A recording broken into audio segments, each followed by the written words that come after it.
সম্মানিত হাজরিন, এই আয়াতের মাতিহাত একেবারে অসংখ্য আলোচনা আছে।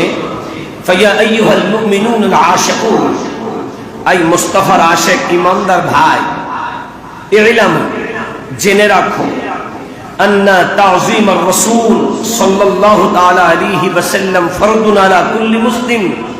আমার নবীর তাযীম, আমার নবীর সম্মান, এটা প্রত্যেক মুসলমানের উপর ফরজ। বড় করে বলি, ওয়া ইহানাতুহু বিল কওলি ওয়াল কলবি ওয়াল ফি'লি কুফরুন তুফসিদুল ঈমান। এবং আমার নবী অবমাননা করা, নবীকে অবমাননা করা, নবীর কথা অন্তর কর্মের মাধ্যমে আমার নবীকে যারা অবমাননা করতে চায়, অবমাননা করা এটা কুফরি, ঈমানকে নষ্ট করে ফেলে। বড় করে বলি নাউযুবিল্লাহ, ঈমানকে নষ্ট করে ফেলে। নবীজিকে অবমাননা করা যাবে, এখানে একটু অন্তর দেন। ওয়া ইহানাতুহু অবমাননা, ওয়াল বিল ওয়াল কলবি কলবের মাধ্যমে। যদি কেউ বলে মনে মনে কলবে কলবে, নবী তো আমার মতোই, রক্তে মাংসে গড়া, দোষে গুণে ভরা, কলবে বললেও কুফরি, সেই তার ঈমান নষ্ট। বিল কওলে কথার মাধ্যমে, নবী আমার ভাই, আমাদের মতো তো একজন সাধারণ মানুষ, কথা কথাই বলতে বলতে এইরকম কথাই বললেও ঈমান নষ্ট। ওয়া বিল ফি'লি কর্মে, যেমন যখন আমরা মিলাদুন নবী করি, হেঁটে হেঁটে অনেকেই বলে এগুলো কি দরকার, মিলাদুন নবী করে লাভটা কি? কোনো লাভ নেই, হেঁটে হেঁটে গীবত করে এরকম মানুষ আছে কি নেই? এইরকম যারা করে এদের ঈমানটাও নষ্ট।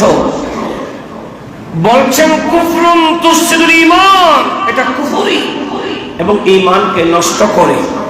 আজমাআল উলামা, সমস্ত উলামায়ে কিরাম ইজমা হয়েছেন, আন্না শাতিমান নবী, বড় করে বলি না, সাল্লাল্লাহু তাআলা আলাইহি ওয়াসাল্লাম, ওয়াল মুতানাক্কিসা লাহু কাফিরুন ওয়াল ওয়াইদু জারিন আলাইহি বিআযাবিল্লাহি তাআলা ওয়া হুকমুহু ইনদাল উম্মাতিল কতলু ওয়া মান শাক্কা ফি কুফরিহি ওয়া আযাবিহি কাফার।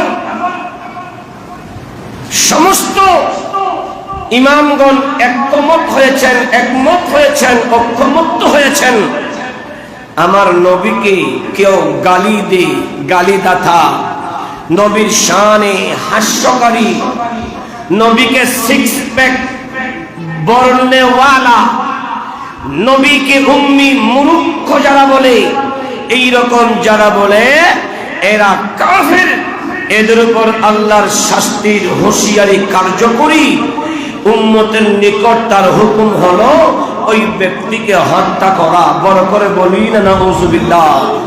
এজন্য মান সাব্বা নবিয়ান ফাকতুলুহু, মান সাব্বা নবিয়ান ফাকতুলুহু।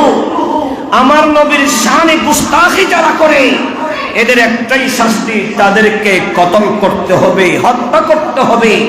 এটাই ইসলাম তথা কোরআন এবং সুন্নাহর ইজমাল উম্মতিল উলামা। মুস্তাফার সমস্ত উম্মতের ভিতরের আলেমদের একমত হয়ে যারা নবীর শানে অবমাননা করে, উক্তি করে, নবীর শানে গালিগালাজ করে, নবীকে তাদের মতো মনে করে, এদের একটাই শাস্তি, মান সাব্বা নবিয়ান ফাকতুলুহু। সকলে একবার করি, মান সাব্বা নবিয়ান ফাকতুলুহু। এদেরকে কতল করাই হলো একমাত্র শাস্তি, কারণ নবীর শানে আঘাতকারী কখনো মুমিন হতে পারে